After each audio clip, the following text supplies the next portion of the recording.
Absolutely, absolutely. I'm just thrilled, like the relationship that we've been able to build over this last year and what we're building here for the future. It starts to get really fun. And for those that maybe didn't see you on our last mastermind call that we had you on, like give everybody a little bit of background because like you've done quite a bit in this business. You've created like a very unique lane that not a lot of people know about or even know how to get into. Tell us a little bit about yourself. Sure. So I've been in this space pretty much my whole career, starting back. I'll go back to 2000. I was at GMAC RFC Homecomings. I managed the REO group, so we were selling a lot of 1,500 REO a month with working with agents nationwide. And then I started the servicing capital group, and we were disposing assets leading up to the 2006 crash. So we started accelerating our losses, kind of doing a net present value because to the 2004, 2005, we could pretty much see what was coming. Yeah. And then I was liquidating about 30 to 40 million a month in NPL sales to all the investment banks. And I decided to get on the buy side. So went out, raised capital, and started a company called National Asset Direct. And under NAD, we created iServe Servicing, iServe REO, iServe Residential Lending, and Explair Technology. So some of you who've been in the business for a while, you may remember iServe REO. Yeah. And we deployed probably about 300 million between 2006 and 2011 in the acquisition of NPLs and distressed real estate. And then everything stopped because of TARP, and we stopped buying and became more of a third-party asset manager. And I wanted to get back on the buy side. So I started PEMCO, co-founded PEMCO with PEMCO Limited. So again, if you guys have been in the business for a while, you know of PEMCO Limited.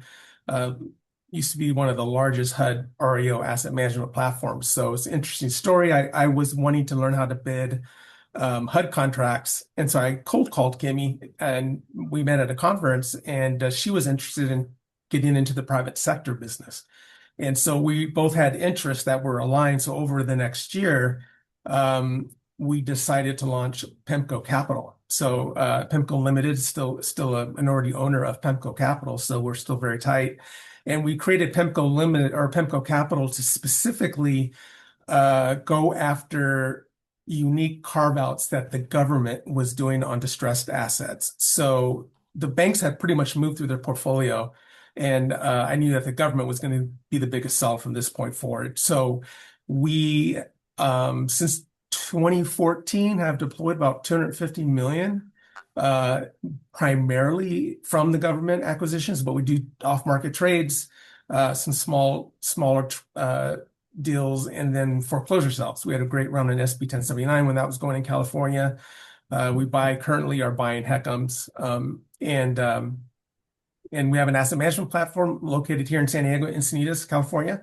And we currently still right now have about 60 million under management. And we are really excited. During the last couple of years, I'm a broker, so I had my own brokerage and my own real estate side and the mortgage side.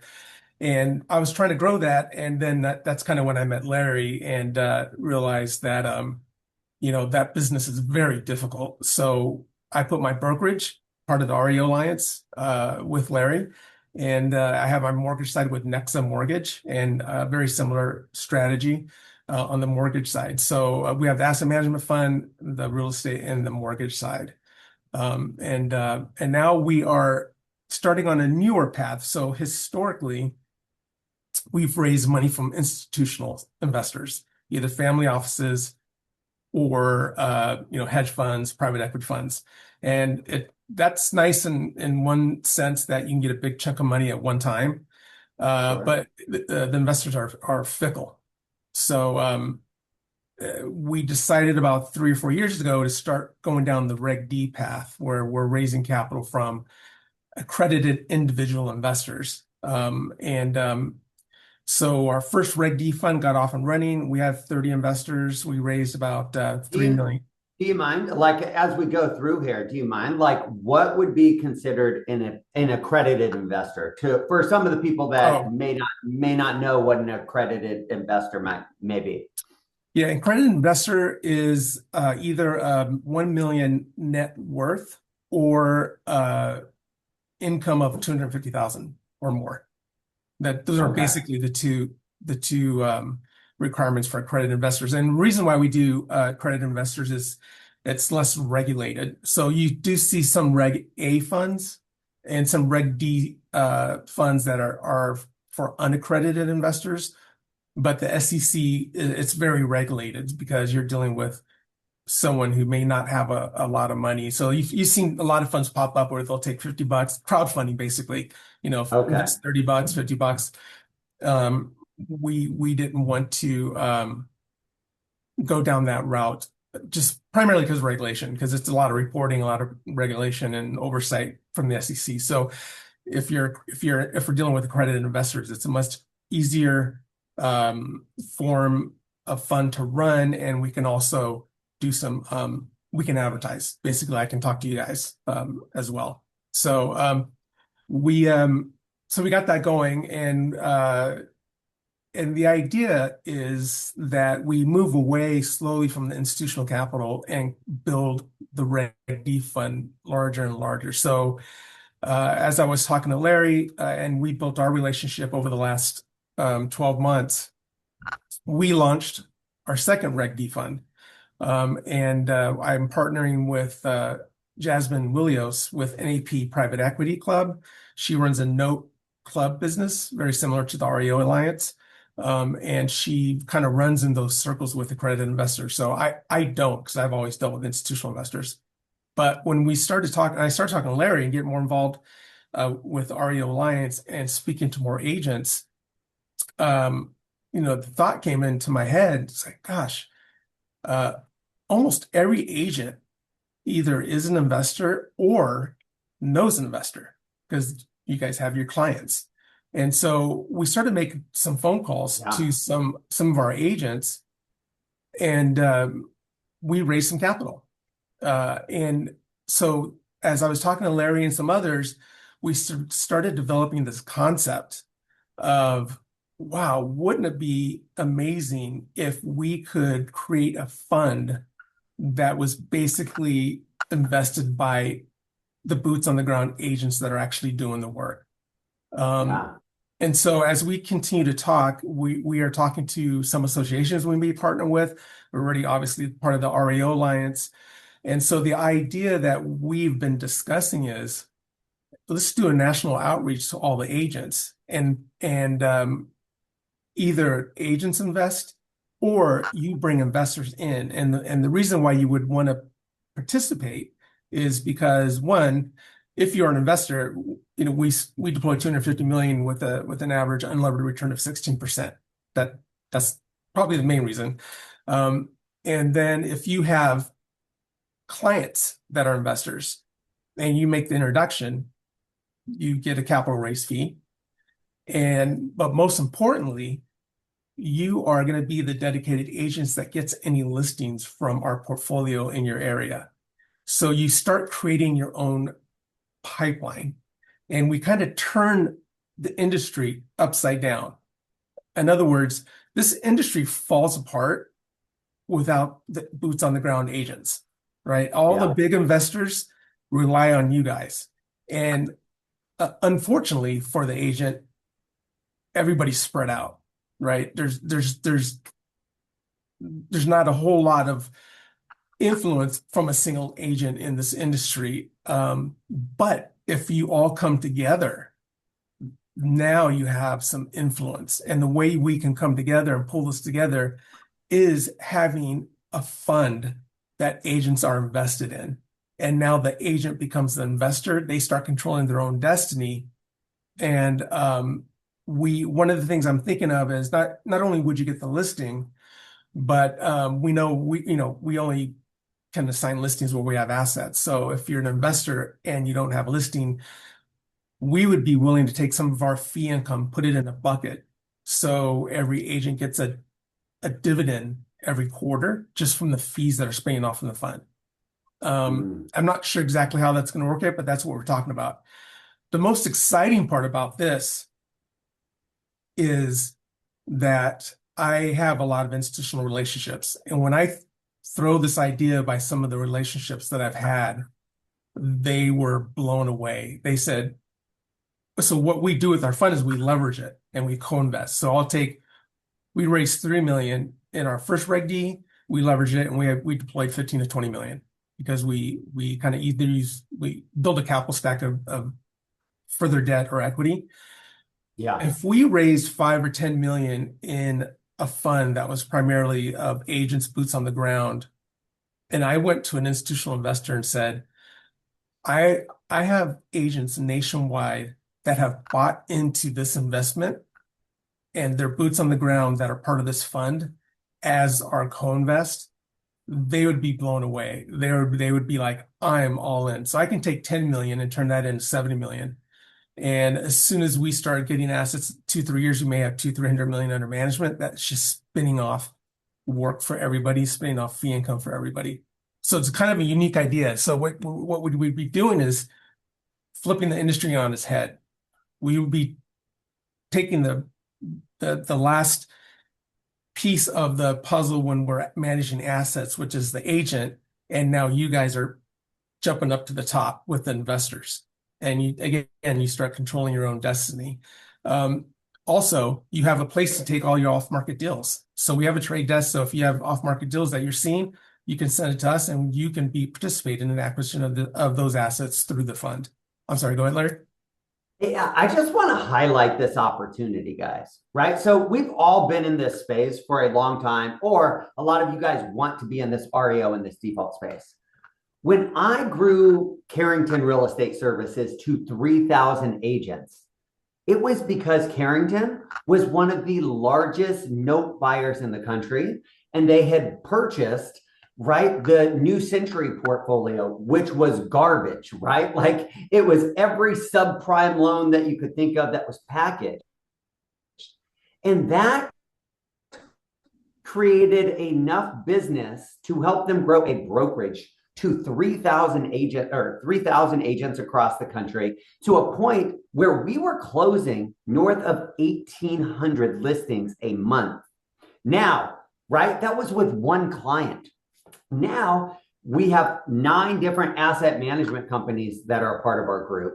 I have a database of over 6,000 REO agents at this point in time, right? And some of our partners like MCM Capital, right? A $2.7 billion fund. Guess where they got their note? In acquiring these notes. Now, so there's these huge institutions, right? And nobody really knows where to go. And this is where you come in, right? As the right partner, because you've been doing this for 40 years. Like, what's the advantage of buying the NPLs? Like, do you pay market value? Like obviously a 16% investment is return on investment is amazing. But like when you're talking about acquiring a note, what does that look like, for agents that like literally this is the first time they've ever heard of an opportunity like this? Yeah, and so part of the benefits, so the benefits to the agents would be, one, you get exclusive investment opportunities through the fund itself. We would, every time I speak with agents about this, and I've been speaking to a lot of them, and we've raised, we bid at the last auction and won a chunk of Heckams with agent investors with this exact strategy. But every time we speak to agents, they want to know how you get into the asset management business, how you raise capital, how you utilize debt and equity, how do you build this network. And so I would be more than happy to provide that type of education to the agents as well. So you're getting some feedback on if there's interest, which almost every agent has investors, and just is like, wow, how do I get started in doing this stuff? Yeah. So there's an education, there's deal flow, networking opportunities, and the co-invest. And obviously, one of the problems with dealing with institutional investors is they see our business as a trade. And once they feel like that trade's done, they move on. This is a business. This is my business. So I've been in this business and never left. And all I do is scale up and scale down, scale up and scale down, but I'm not leaving the business. So for me, this is a business, not a trade. With with an agent fund, this is your business. You'll see this as a business as well. So we're very aligned and we're not going anywhere. And institutional capital loves that. And I'm telling you, I've already told, in fact, there may be one or two of my institutional partners on the line listening because they're interested in this already.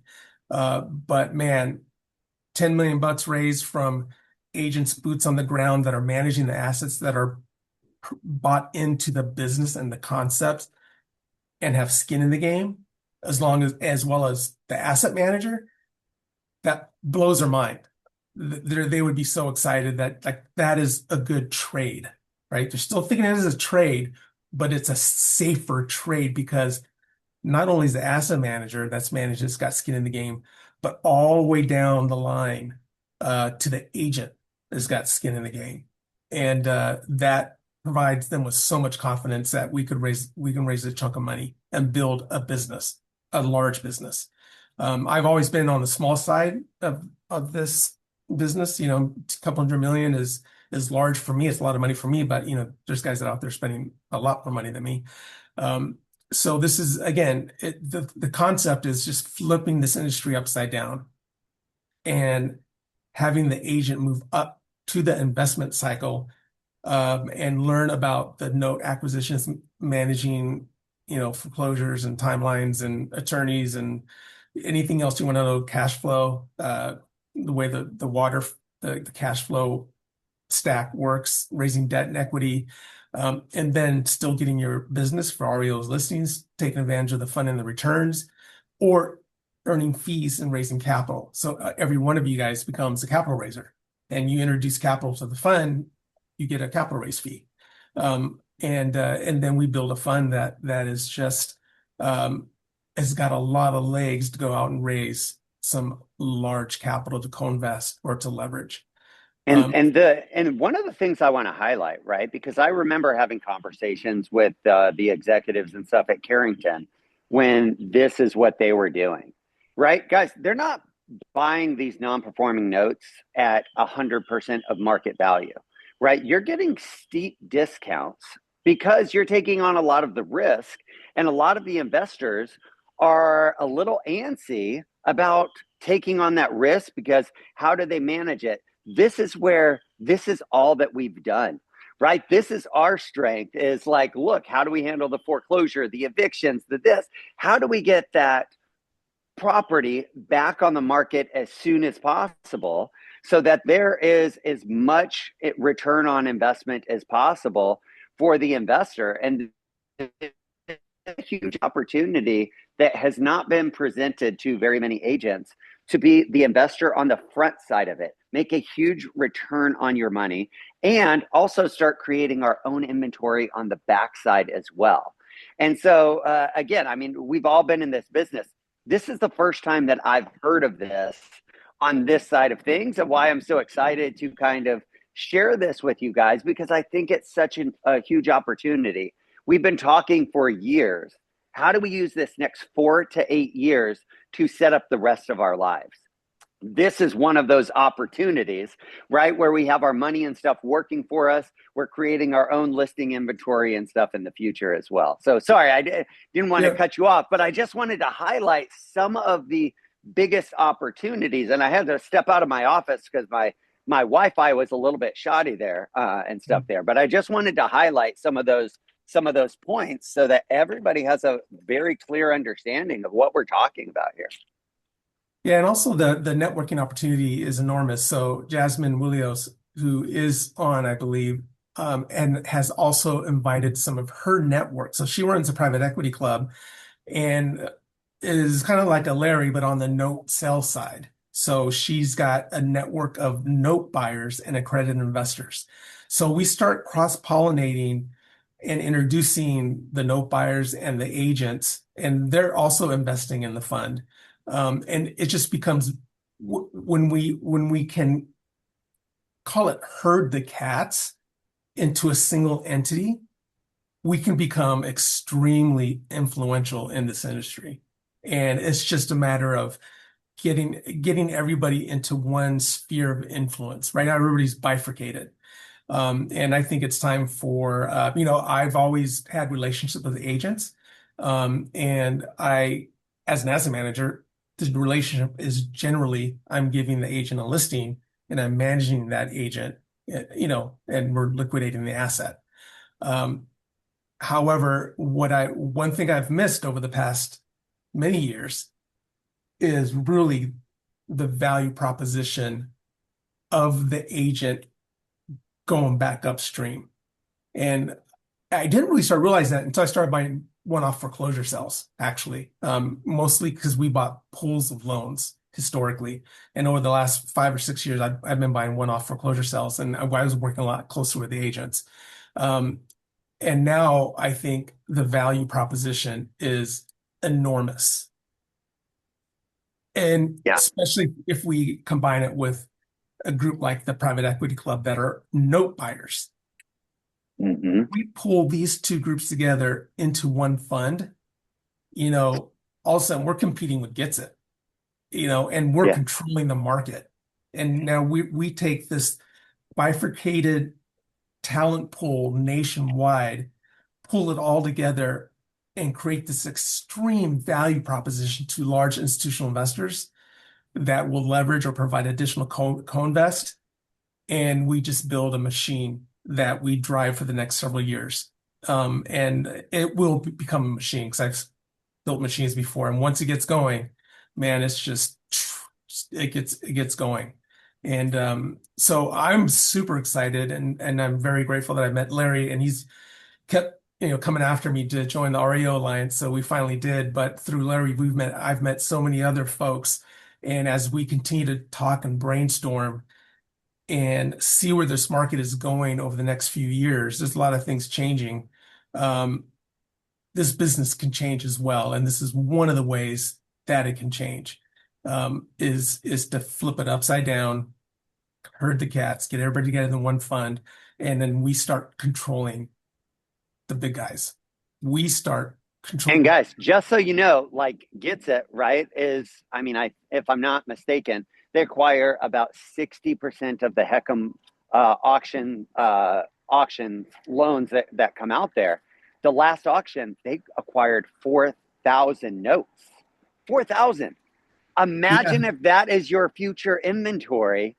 And then that's just getting started, right? Because once you start to get some success, then like that opens up more and more opportunities for additional fundraising. And now that 4,000 turns into 8,000. This is the opportunity, again, to be on the front side of the investment side, to be on the back side, on the listing side of things, and use this to grow. And like, these are the opportunities that I want to bring to you guys, because these are not conversations that most agents are having out there in this marketplace and stuff right now. And here's the thing, if we don't have it, do you work with investors? How many of your investors would like to make 16 to 22% return on their investment? And that's on a yearly basis. Is that correct, Louis? Yeah, it's annualized. Yeah. Annualized. Like that is I'm talking to people that are buying apartment complexes trying to get 7% return on their money, right? Like they're buying $5 to $8 million apartment complexes on that to get 6 to 8, right? Like this is a huge opportunity and stuff here. And I know the chat box is kind of blowing up, and maybe Jasmine could jump in. I know she's been kind of answering those, but if people are not, looking at the chat, like, can we address some of those questions and stuff there that are there in the chat box so that everybody, if they're driving or something like that, so they can kind of, hear what's going on. Absolutely. One of the first questions was, what is the minimum to invest in the fund? And so I put it in the chat, but Louis, if you want to address, I guess that's the best. Yeah, right now we're looking at a minimum of 50,000 to invest in the fund. Right now. And so that's kind of where that's put at. 100,000 in the chat because that's what the PPM says. So if you're making an exception for Larry's group, then let him know. But the PPM says 100. Okay. Yeah. I think we can adjust the PPM for this new kind of concept. So for everybody, benefit. The fund's up and running. We're in capital raise mode, and so I didn't think about this concept until after we started going. So I'm working with my attorneys right now to make some adjustments to the PPM, and that would align with this concept. Just to touch on Larry's point he just made. So yeah, our average acquisition price is right around 68% of value. The last chunk of heckles we just won at the last auction was 69% of value. And like I said, if we raise $5 million, I can leverage that to 50, 60 million. And if this starts going and we have 15 million in the fund or 20 million in the fund, we are competing against Getsit at these auctions. So Getsit they did win 65% of the last auction. And that's obviously that spins off just a boatload of work. What is wonderful about this opportunity is the platform and the track record exists. Like it's here. I'm sitting right here. I've done this for 20 years. I've got the technology. I've got the track record, which is super important to raise money. And now we're just adding this boots on the ground piece that will just put the icing on the cake. It's so exciting to me. I get goosebumps. But I'm sorry, Jasmine, go ahead and address other questions. Yeah, and most of them, I would say, a little more complicated than we can have here. So one of the things I put in there is that we will have a follow-up call for those who express interest, right? After hearing this, some people may be turned off, some people may get it, some people may say, I need more information. So those latter two people, we want to get a list so we can show them, because one of the questions is, please explain this to me like I'm a 5-year-old, right? So we want to be able to write in crayon for everyone so they can see it. So I want to create a list, Larry and Louis, if you're going to help. Yeah, and also if you go to and show you guys explicitly. But I have another question that says agents would need to have established LLC to invest. Is that true? So they're not acting in their real estate capacity. You're So breaking would it. agents need, would agents need to establish an LLC to invest so they're not acting in their real estate capacity? I don't believe so. I mean, we can talk to our legal, but you can invest through your IRA, through an LLC, or directly. I don't think it would. Yeah, you can invest through an IUL. Like this is where a lot of your guys' clients, right? You have 401ks, you have IULs, you have all of these other investment vehicles, and that's where like I own 26 homes free and clear in Cleveland, Ohio at one point. I had borrowed from myself to buy those, and then I was making money in 2 different places. Like this has a lot of legs and a lot of opportunities to grow. And I put my email, most of you guys should have it, but I put my email address in there. Do me a favor. I will collect a list. Shoot me an email and just, I see emails coming through already from like David Russell. Just shoot me an email, label it PIMCO, and say, hey, I'm interested in the follow-up call. And we will put together a call for the beginning of the year, or because we're coming into some pretty busy holiday weeks and stuff here. We'll do something for probably the first week of January and stuff there to really dig into that. So shoot me an email, PIMCO. Just let me know that you're interested in stuff there, and I'll put the list together, and I will get that coordinated with everybody. Also, and same for Nap Nation, real quickly, you can just reach out to us and we'll coordinate everything and add that to the list. But I just want to touch base real quick on why that makes sense, right? The Reg D is a LLC itself, right? So you don't necessarily have to. You're going to already be protected. You're going to become a limited partner. So you do not necessarily have to start another LLC. If you have one, you definitely can invest with that. And then as he mentioned, a majority of our clients from the Nap Nation, we invest with our IRAs and self-directed IRAs as well. So I just want to make sure that was clear.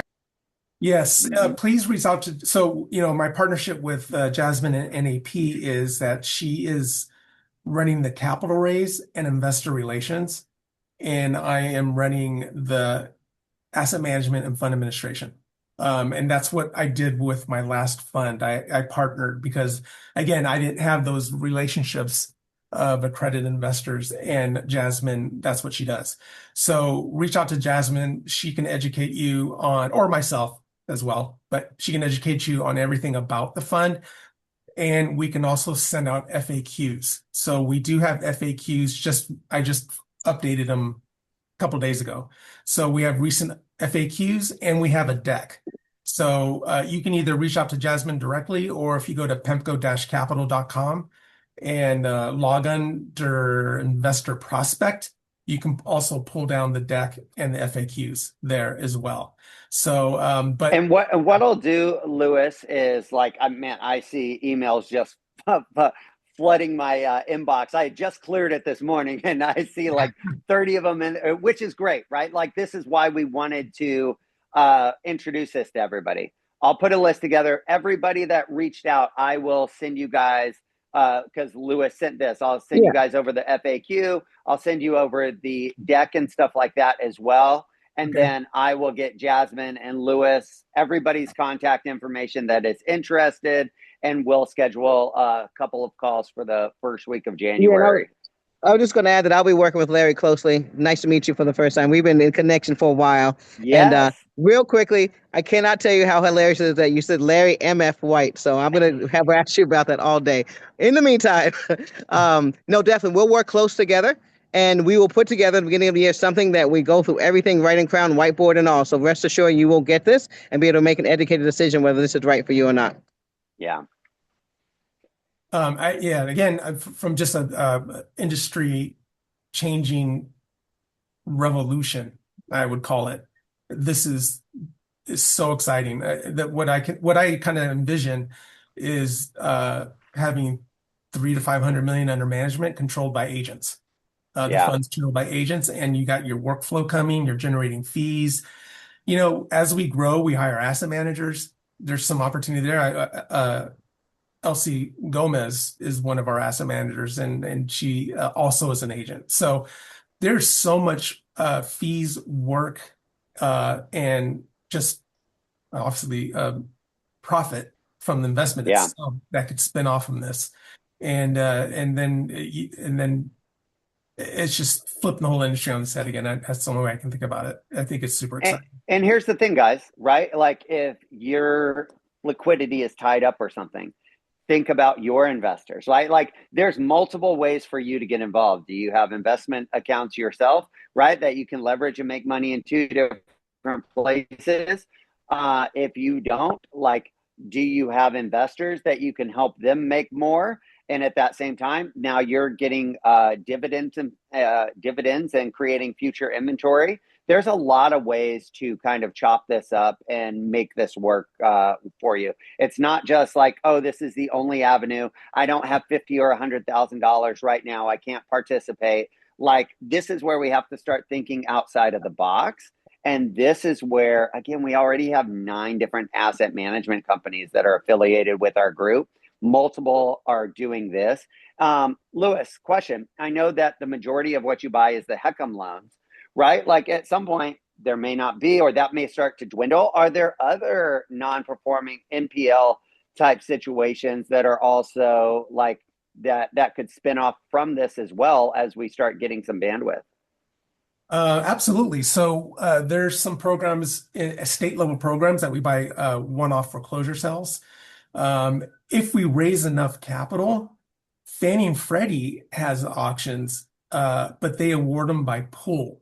So you bid on a whole pool. So, for example, they may sell a Western pool that includes all the Western states, and the pool's $30 million. So I don't bid those because I don't have the capital to take down 30 million. But if we raise the capital, then we would be participating in the Fannie and the Freddie pools. And those are big wins all at once, because you win a chunk of pools. That allows you to win smaller chunks. So that's why we buy primarily from HUD. And then, like I said, collectively, the incoming deal flow that the agents can bring in, one-offs, because they may have an off-market deal or a unique opportunity in their neighborhood, or where in their sphere of influence, they can show that to our trade desk, and we could be buying 10, 15 deals a month just from inflow of agent deals that they can participate in. So this can move in so many different directions. I haven't even talked about the origination side yet, because I don't want to get too I hard. have, I Yeah, have one thing let's stay I in would. one lane right now. I keep wanting to just go further, but yeah. So the the information would, the capital would move both ways, right? So you're introducing capital, or you're the capital into the fund. You're bringing deals into the fund that you have, and then the fees and the work and the returns are also flowing back to you as a result. It's not, and I've always tried to do this with my vendors and my agents, always looking for a two-way relationship. So that's Yeah. mutual beneficial. It's just not one way. And this just really aligns the asset manager and the fund so tight that institutional investors would just eat this up. I'm telling Can you. I And add one thing? Oh, sorry. Oh, wait. Oh, go ahead. no, go for it, Jeff. I was just going to speak to the realtors out there. If this is the last thing you hear from me, I had my broker's license and was a realtor. And then, as Lewis said, I transitioned into the private equity space. But one thing, hands down, historically speaking, as economics major, realtors are often the last one and the hardest hit when recessions come. Okay. And so this a moment of truth. I just want to speak to you from woman to woman, man to man, realtor to realtor. And so if you are of the opinion that the economy is going to be slowing down, then this is the right room to be in. I cannot stress enough about how this is going to shelter and keep many of us in business and protected from what is going on out there economically if you're of the opinion that that's what's happening. So I just want to leave that out there and say that you're in the room at the right place at the right time, especially if you are one that's staying up at night wondering where the economy is going. Thank you. Yeah, absolutely. Ro, one quick note. Jeff Russell, are you still on the call, my friend? I am. I'm here.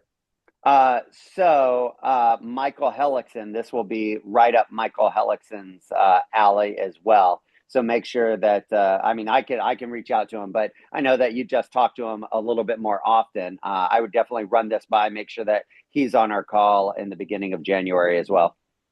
Oh yeah, good call. Thank you. Mm-hmm. Yeah, so here's the thing, guys. We could talk about this and where it's going to go. We'll have a lot more follow-up conversations and stuff because I can see by my email there is a ton of interest and stuff on this particular topic, whether it's for you, whether it's for your investors or anything else. So we will be doing some more follow-up and stuff on this. I see the emails coming in. We will definitely set up a call.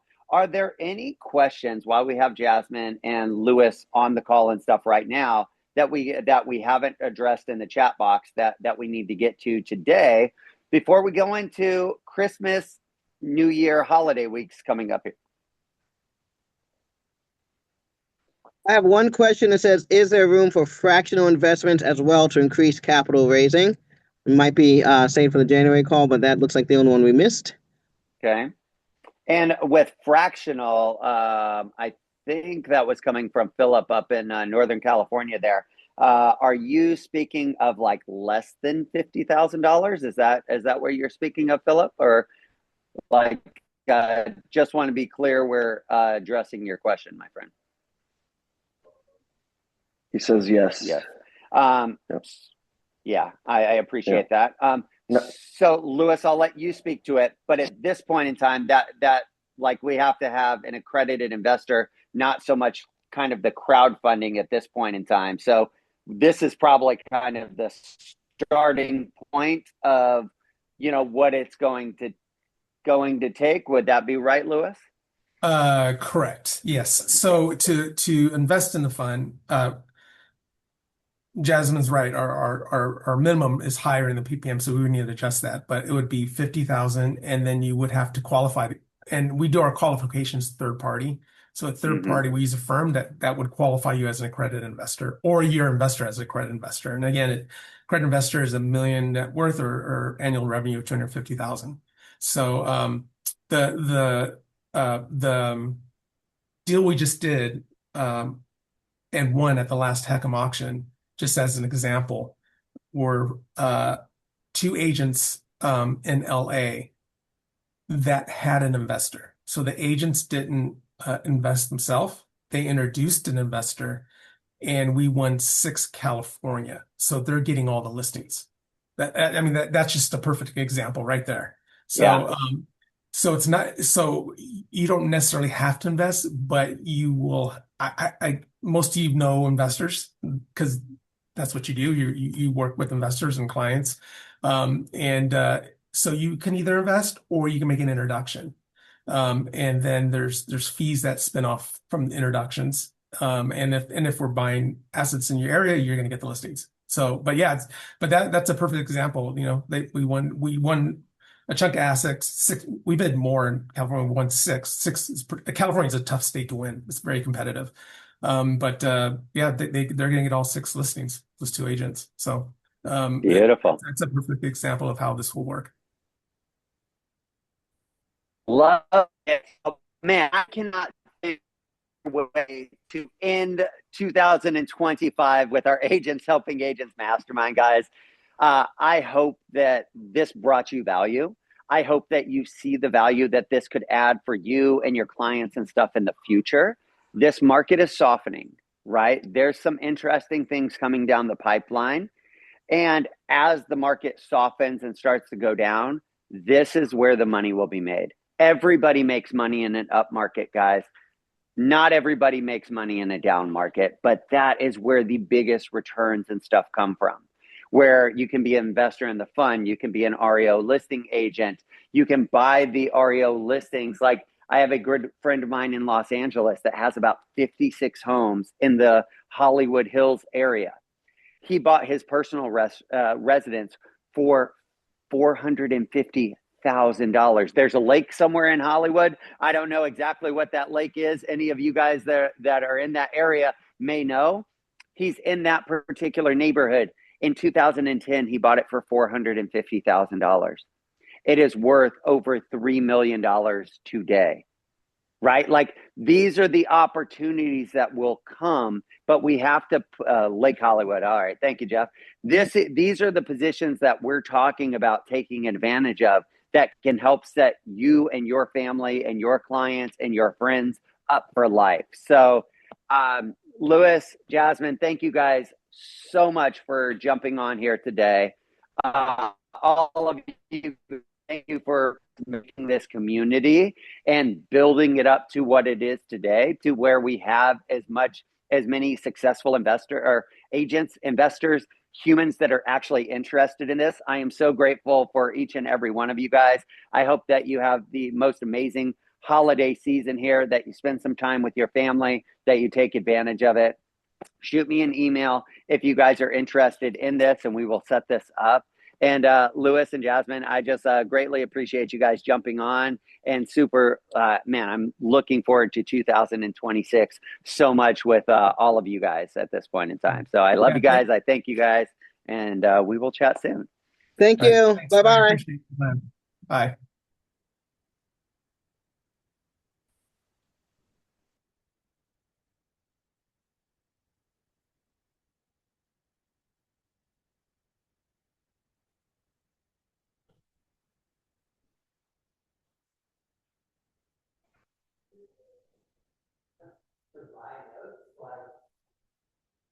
Like my email